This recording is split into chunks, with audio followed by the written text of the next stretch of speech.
Fellas, ladies, you looking for lotions? You looking for beard oils? But unfortunately, everything you get from mainstream got chemicals in it and it's probably killing you?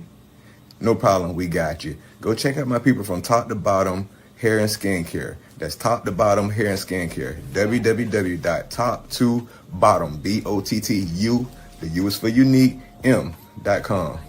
Tell them I sent you.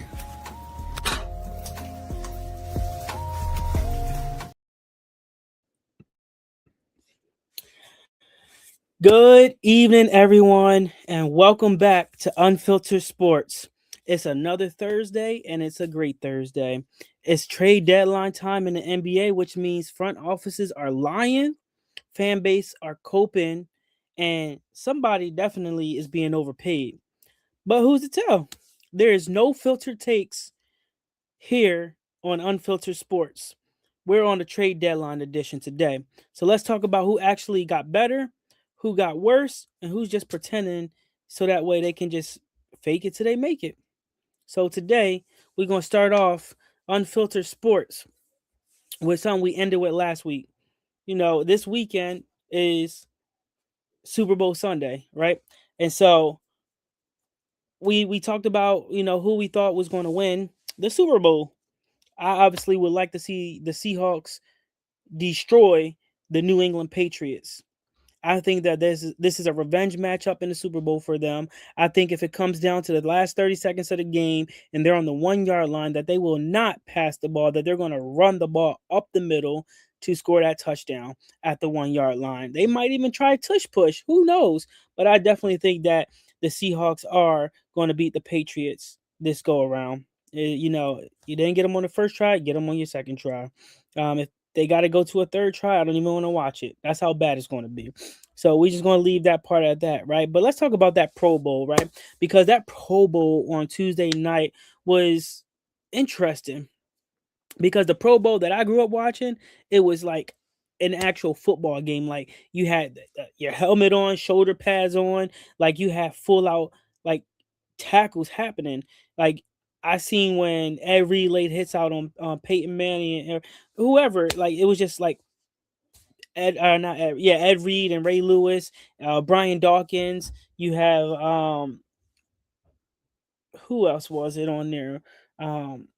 Was it Sean Taylor? I can't remember, but it was just a lot of hard hitting football going on in the Pro Bowl when I was growing up watching the Pro Bowl. Watching the Pro Bowl on Tuesday, flag football. And yes, you had players from every position drafted, but you had kickers out there not even kicking field goals. You had kickers out there catching the ball like a wide receiver, trying to throw the ball like a quarterback. Like the the Pro Bowl is just a joke nowadays. And that's the crazy part. Like we need to go back to reality. We need to go back to the way the game was played, where the Pro Bowl brought fans together for entertainment purposes to watch some electrifying football. Not to watch someone who is a wide receiver play D back in a flag football game, catch an interception, and then try to take it back for a pick six or whatever it may be. And then you got to look at the fact that there's different rules in flag football. Flag football, you looking at the fact that they got a, I think, 4 second count to get rid of the ball or they get sacked. And then it happened to Dak Prescott twice, where he was in the end zone and he held the ball for 4 seconds. And what happened? Safety. He got safety. It's crazy. It's really interesting that they decided to change the game to make it soft. Like I really just think that the game is soft. It is not what it used to be, and it's ridiculous. Like, why are we going back to being soft? Hard hitting football is where it needs to be at.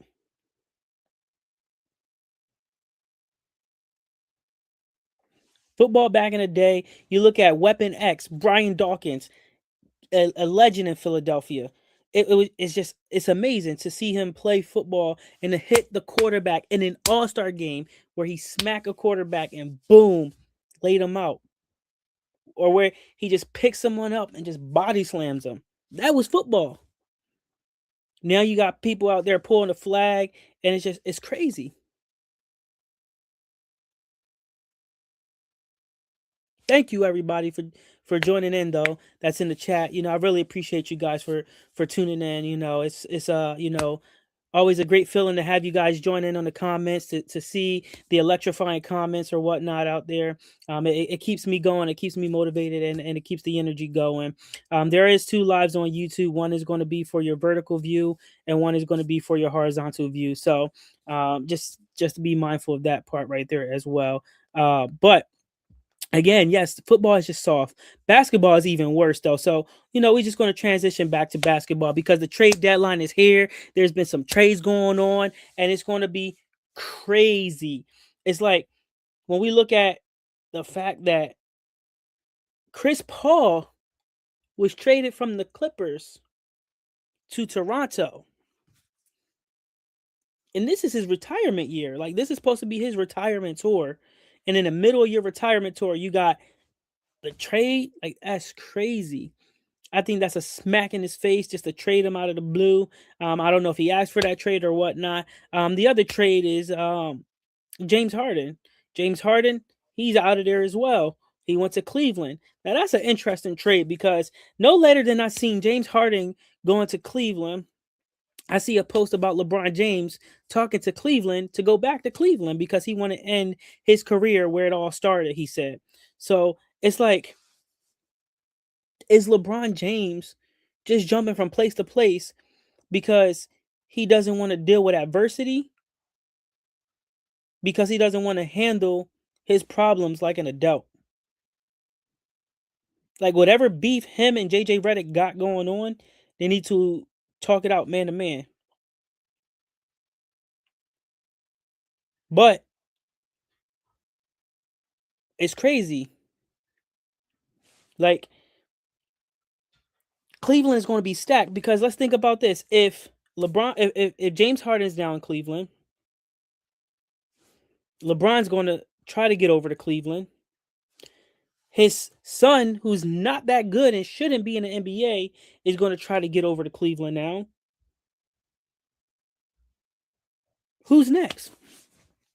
And when we talk about James Harden, I read something today that said that Kawhi Leonard asked James Harden why was he leaving?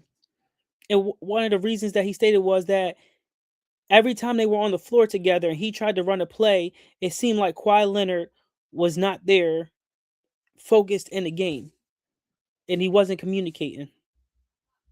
If any basketball person that's playing the game knows Kawhi Leonard, they know that man is quiet. He don't talk. So, like, how can you fault him for not communicating? Want him to do sign language or something like that? Like, that's just ridiculous. That's crazy. But I really do think that that trade was a loss for Cleveland. It's going to help out the Clippers regardless because at this point they're just getting rid of the toxicity in the locker room. They're getting rid of players to free up cap space so they can bring in some young blood, some fresh legs. Another trade that really yeah, literally you just took the words right out of my mouth. Another trade that really shocked me that I mean really haven't heard much about this name recently because he was injured is Jared McCain, right? The Sixers started off on fire. Like they were the team to beat. They were on a hot streak. They were winning game after game after game. At one point, they were undefeated and number one in the entire NBA. Now they're dropped down to number 6 in the Eastern Conference or even the NBA in general. I got to double check my stats here, but it's poor. Like you are losing games to teams you should be beating, and it's just ridiculous. I think that they gave up Jared McCain was probably it was probably something that needed to happen. In my honest opinion, it was something that needed to happen in order to bring in fresh blood, right? Because if you look at it, you got the rookie Edgecombe, you got Maxi, you got Paul George, you got Embiid, right? You look at your bench, you got Drummond, you got Eric Gordon, you got Kyle Lowry, a bunch of like veteran players that are almost washed up. But the Sixers need to start bringing in players that can start running the floor, running the floor. I honestly think that the Sixers is an up-tempo team, and that if they don't bring in players that can run the floor with Edgecombe, with Maxi, a healthy Joel Embiid, and a healthy Paul George. The fact that Paul George decided to do some illegal substances and get suspended for 25 games is wild. And I don't know if he's trying to cover it up and say it was his mental health, because the last person on the Sixers that covered it up with mental health, uh, Ben Simmons. And he sat out game after game. He sat out a couple seasons. He's still out. Haven't played a game in the NBA and I don't know how long. But last I heard, he was trying to be a pro fisher. Maybe that might be something better for him. Maybe he should try golf as well. Something. But like, through everything that's happening in the trade deadline, with Giannis trying to be on the trade block, because Giannis is on the trade block. But I just heard a statement, or just saw a statement from the Bucks that said that they weren't pursuing any trades for Giannis in the trade deadline, and they were looking for other opportunities to trade him at the end of the season and so forth. But in my honest opinion, I think the Sixers, with that trade for Jared McCain, should have tried to use that for someone who can play the big position, to start rebuilding the team around Edgecombe and Maxi instead of Joel Embiid. Joel Embiid is done. Like, I think he's done. If he can't stay healthy, he's done. Now, don't get me wrong. Give props to his doctor who kept his knee healthy to keep him in the game that long. He dunked twice in the one game and didn't hurt himself. Mind blown. Mind blown. I just think that's crazy, though. But let's hear your take on who actually won the trade deadline for the NBA.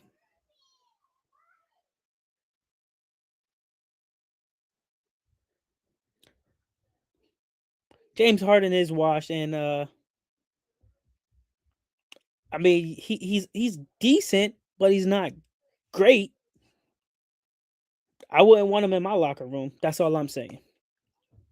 He's old, and if he was really that good when he was on the Thunder with Kevin Durant and Russell Westbrook, guess what? They should have won the championship game. They should have won the finals. They should have won the finals. But what happened? After they lost the finals, who did they lose the finals to? Golden State. And where did Kevin Durant go? Golden State. And what happened?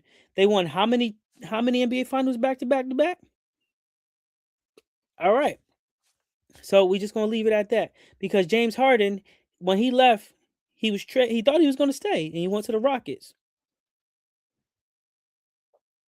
and then he was doing okay down there on the Rockets, doing pretty well, honestly. But then what happened? A lot of lies, a lot of lies. The front office was lying. That's what happened. Then he came. Then he went to the Sixers, right? And what happened when he was on the Sixers? Because he left the Rockets to go to the Clippers, and then went to the Sixers. I'm just saying, like, he played on the Sixers for what, 2 years? And it's a trend with James Harden, and the reason I say he's toxic in the locker room is because if things don't go his way right away, he starts playing different on the court. Right away, he starts doing something stupid on the court. And then it transfers over to practice. It transfers over to the media. It transfers over into the locker room. And then you start seeing this whirlwind of James Harden throwing a hissy fit as a grown man until he gets traded, until he gets his way. And he's doing this constantly over and over and over again. Not in my locker room. It ain't happening. That's all I'm saying. That's literally all I'm saying. James Harden, like I said, don't get me wrong. I'm not saying that he's a bad player, but he needs to change his mindset.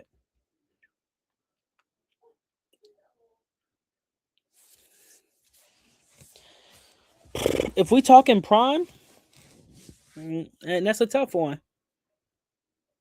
If we talking PG before he broke his leg, or you talking PG after he broke his leg?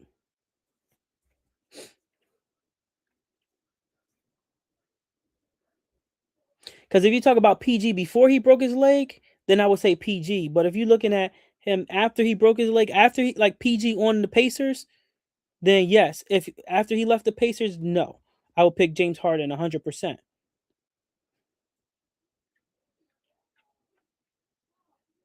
So before he broke his leg, I would put PG over James Harden, and that's just my honest opinion there. Because the Pacers were a franchise that that was really building around PG, and the second that he broke his leg, he was never the same. The same thing happened with Derrick Rose when he got hurt. Like it just for some reason when people mess their legs up, they don't come back the same. But again, I would take James Harden if you talk about PG after the injury. Before the injury, I'm taking PG. But let's hear it in the chat, y'all. Who do you guys think won the trades for this so far for this trade deadline in the NBA? I mean, you got the Sixers out there who had some trades going. You had the Clippers out there with some trades going. I think the Bucks had some trades going as well. But let's hear it in the chat. Who do you think are some biggest wins out of this and biggest L's out of this trade deadline? Um, is this going to change some of these teams' mindsets and momentum for them in order to make a huge playoff run and to be a contender in the playoffs? And who gave up too much for a short-term rental? Do you think that James Harden is near the end of his career and is considered a short-term fix to a long-term problem? If LeBron James is at the end of his career, do you think he should stay in LA or should he go back to Cleveland and play with James Harden and finish it out there? And if so, do he bring his son with him?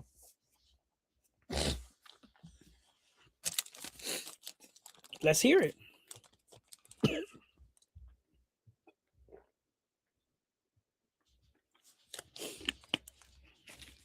You're going to have washed up James Harden and washed up LeBron James side by side of each other. And what's going to happen? It's going to be too many washed up people sitting on the sideline paying how much money to watch a game? Oh, I forgot about that trade, the Dallas Mavericks trade. I forgot about that trade. But would you say that the Dallas Mavericks won that trade or lost that trade?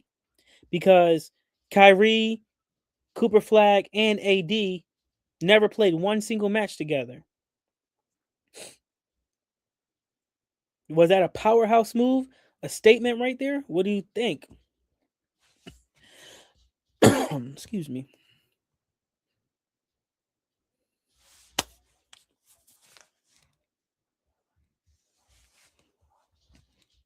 See, and to just hear some of y'all input in the chat, right? It's just interesting to think, right? Because if your biggest move was a second round pick that was swapped, congratulations, right? You played yourself, you played your team, you lied, you just subpar, right? But some GMs, they'll rather hit the refresh button on social media, whether it's Twitter, Instagram, Facebook. They would rather hit that refresh button than to get out of there and make a trade. Scared money don't make money. Go out there and make a statement. Stop being scared. What's going on out the pit? Thank you for joining in. We were talking about the NBA trade deadline and some of the biggest wins out of the NBA trade deadline. Who do you think won the NBA trade deadline? Right? We talked about Jared McCain and the Sixers trade. We talked about James Harden being washed up and going to Cleveland. LeBron trying to go to Cleveland. We talked about now the Dallas Mavericks, their trade with AD as well. So a lot of good talk here, right? But again, these GMs will rather sit on their phones on social media than to be open and honest with some of these athletes out there and let them know what's really going on. Like, make a trade. Like, if they're not a good fit for your style and your system, go. They gotta go. They gotta go. Like, it's just simple. It's simple as that. I think there's gonna be a lot of chaos. There was something that I saw. I don't know if it's true or not. That because LeBron's coming to the end of his playing career, that he's going to try to go back to Cleveland and finish it all where he started at. So we'll see what happens from there. But I'm really really excited about this trade deadline because I'm a Sixers fan. I want to see how they're going to improve. I want to see them go for a big superstar. They like I said, they got rid of Jared McCain, but they could have won after somebody like Giannis. They could have won after somebody that's going to help make a statement. I would rather them build around VJ Edgecombe and Tyrese Maxey than to try to keep building around people that's going to keep getting hurt, like Paul George and Joel Embiid. Being as though Paul George is suspended for 25 games for smoking whatever he was smoking. Like, LeBron is a clown, and that's why every time I get on here, I'm going to troll him because he's just like he's a big baby, especially on the court. If he doesn't go his way, he's complaining and crying to the refs. And if he touches a ref, he never gets a technical foul. Like no matter what sports you're in, if you touch a referee, it's a flag. You're supposed to be ejected from the game. You're not supposed to touch the ref, but he does it all the time. Nobody really cares. But it's just funny to see that happen. But here's the question. Here's one of the questions like big questions of the day, right? That we got for you guys. Is it better to chase stars or to build chemistry for your team? Let's hear it. Let's hear it.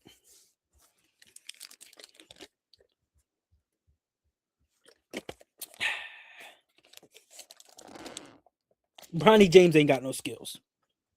His younger brother is better than him. We're going to talk about that.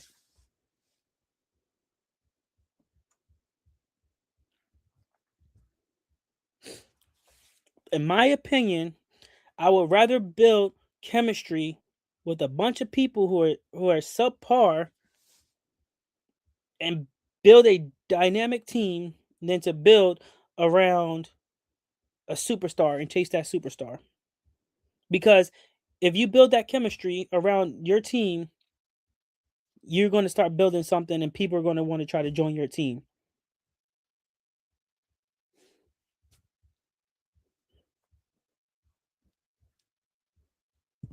It's crazy. That's funny that you say that because, again, you say that about LeBron, but I remember watching this clip about Jordan when the ref called a foul for Jordan, and then he goes, "You sure, Jordan? I didn't see him have two hands. I didn't see him have two hands." So, as a ref, if you're not sure, why did you make that call? But because it was Jordan, he made the call. I just think it's funny, it's just really funny. But, we talk about building great chemistry, right? Because it's hard to beat a team that has great chemistry. And that is true. It is hard to beat a team that has great chemistry. But I want to point out a team, and I will never root for any team in New York because I dislike New York. But the New York Knicks has great chemistry. The Villanova Knicks has great chemistry. And I root for the Villanova Knicks because three of my favorite players that came out of Villanova plays for the Villanova Knicks. That's the only reason why I would mention them, talk about them, or anything, because they are building great chemistry over there in New York, right? Jalen Brunson now beat Carmelo Anthony for the number one player in franchise history for 40 plus games in Madison Square Garden at 11. By one game, he beat Carmelo Anthony. You got Jalen Brunson, you got Josh Hart, you got Mikal Bridges, you got Karl Anthony Towns. They are putting together a dynamic force over there at Madison Square Garden. It is crazy. But nobody wants to talk about the Knicks, right? But guarantee you, if the Knicks get that one missing piece, they win in the NBA Finals. Mark my words, if they find that one missing piece that they need, they are winning the NBA Finals. It's going to happen. It will happen. And this is true, right? When you have that chemistry, the game becomes fun. The game becomes better. It becomes electrifying. It becomes it becomes a vibe. It becomes a culture, right? You start seeing a lot of things happening. The players are working together, right? If the coach call a play, let's say for the Knicks, because we just talking about the Knicks, if the coach calls a play for Jalen Brunson, and everybody knows they're about to double team Jalen Brunson, what do you think Jalen Brunson is going to do? He's going to accept the double team, and we're going to get the ball to somebody else. Maybe we get it to Josh Hart. Maybe we get it over to Mikal Bridges, right? Maybe we get it down low to Karl Anthony Towns and see what he can do with the ball. But see, the thing is that when they build their chemistry and they're building that force over there, everybody's accepting their role. Everybody knows their role. And if they come out of the game, someone that comes in for them, they know their role. They know what they're supposed to be doing. But see, too many times we face this thing where people have to be a superstar. It's okay not to be the superstar because as you know your role, you do your job, you'll get your time, you'll get the spotlight, your name gonna be out there. You ain't gotta worry about it. People will talk about you, right? So why do you see another good team, right? Before I get to this next point, right? That I didn't even bring up was Golden State, right? When Golden State was making those finals runs and winning, right? They won with who? Steph Curry, Klay Thompson, Draymond Green,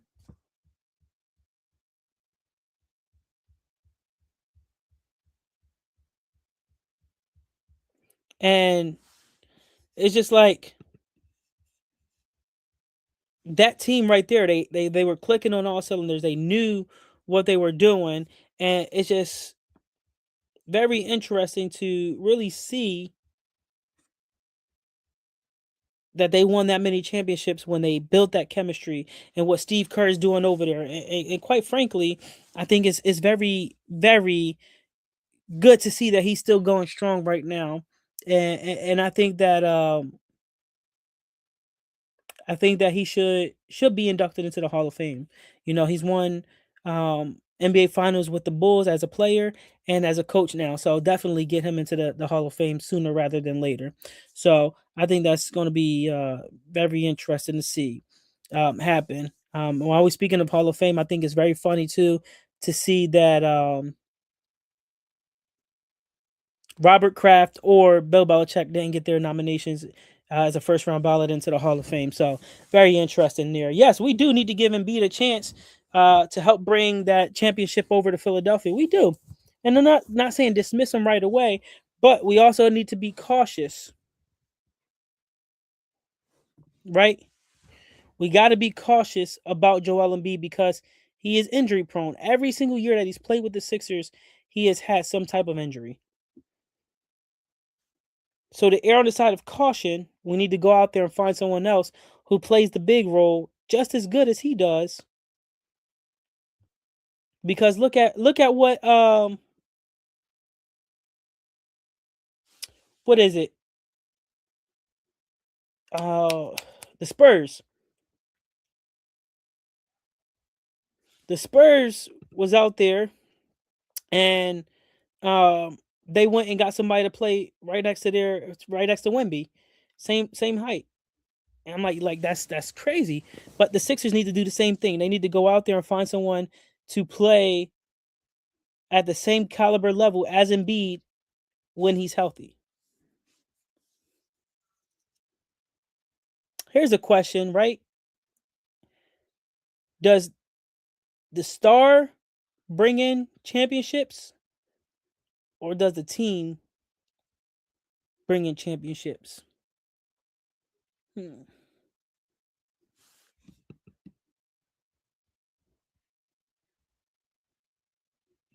It's a great question because a lot of times we see here that there are teams who will build around that star thinking that, oh, I got this star, we're going to win a ring, we're going to win a ring, and then it don't happen. Let's look at LeBron when he went down to Miami, right? When LeBron went down to Miami, what happened? They didn't win the NBA Finals their first year together. They lost, and then they won back to back to back because they got to buy in. They got to build that chemistry. It's the team, not a sole star. Granted, there's some rare circumstances because you got Dwayne Wade, who he won a championship with Shaq on his team. But again, Shaq at that time, I wouldn't say washed up, but he was at the end of his playing career and he was ready to be focusing on something else. But like it's those rare occasions there in itself, right? Because basketball in itself, it's not 2K. Like it's just easy that you can just be one superstar and you can, um, you know, win a my player or road to whatever you want to call it, right? But you can't just stack your ratings and say, like, oh, well, my player is going to be overall 99 and this is what we're going to do. You can't do that with these NBA teams right now because if they are trash, they are trash. It is what it is. Because if you try to boost their ratings, you can't expect a parade to happen. But if you play to their potential and their talent and you build that chemistry and you work players in to complement people's weaknesses, that's when you start to build that chemistry and that's when you start to win and bring in those rings and bring those parades in as well.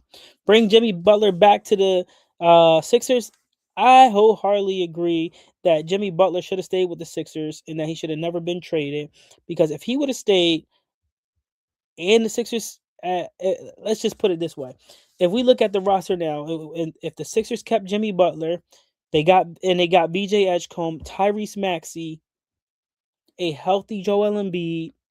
I think the Sixers could make a decent run in the finals and to the finals and possibly win it. I think that could have been it. But Jimmy Butler's hurt now. He's a little bit older, and I think his season is just about over. And that nature right there, right? Um, but let's look at some teams here. Let's throw some teams out there in the chat that are okay with being average, subpar, mediocre, whatever you want to call it. Let's throw some teams out there. It could be football, it could be basketball, you name it. What teams are okay with being average?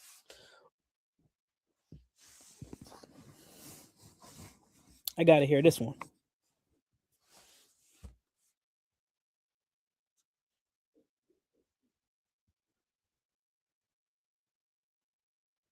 You really think the Knicks are average?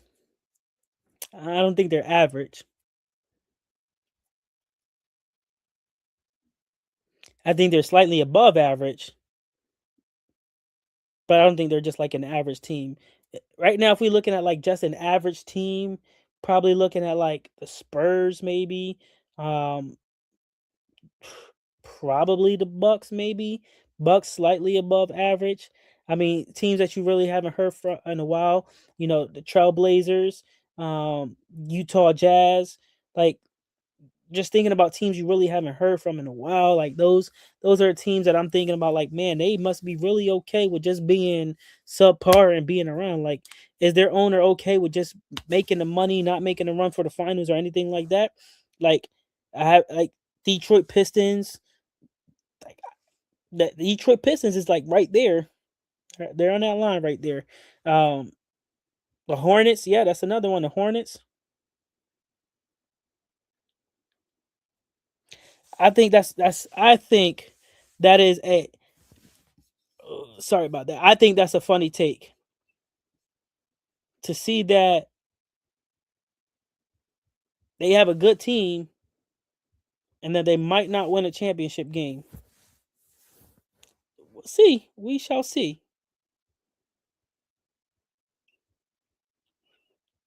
Who else is out there? I mean, Miami's down there. They're still like relevant here and there. Clippers is over there. The Lakers are over there. I mean, you got the Mavericks down there. But like you hear the same teams being brought up over and over. And there's what, 32 teams in the NBA? So like that says a lot. And so I mean, the Knicks, I think, like I said, I think the Knicks are just slightly above average, but we talk about like the sorry about that again, guys. We talk about the Pistons, we talk about the Hornets, Miami, like some subpar teams or whatever. But I think that they'll get over it eventually. Are these franchises just are they committed to rebuilding, or are they just content with just being where they're at?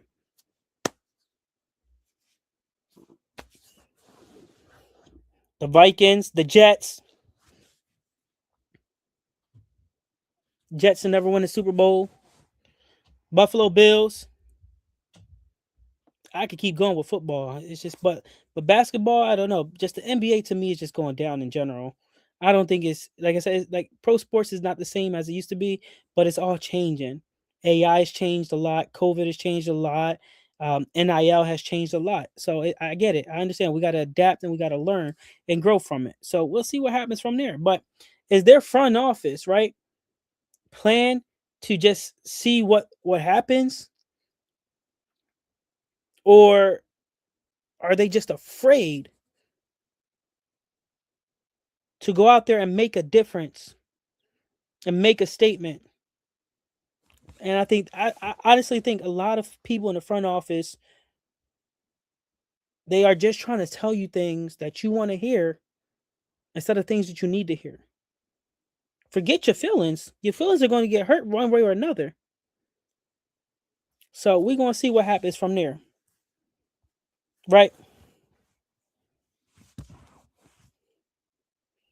But with that being said, guys, I really, really, really appreciate you guys for joining in this week's episode of Unfiltered Sports, right? Where no filter is where we're at. We have no filter takes. If your team didn't make a move in the trade deadline, if your team's okay with being subpar and not trying to win a championship game, then I think the front office needs to reconsider a lot of decisions here, right? But don't worry, the couch in April is still very comfortable. You're locked in here with Unfiltered Sports. Let's go, dogs. Y'all have a great night, and until next time.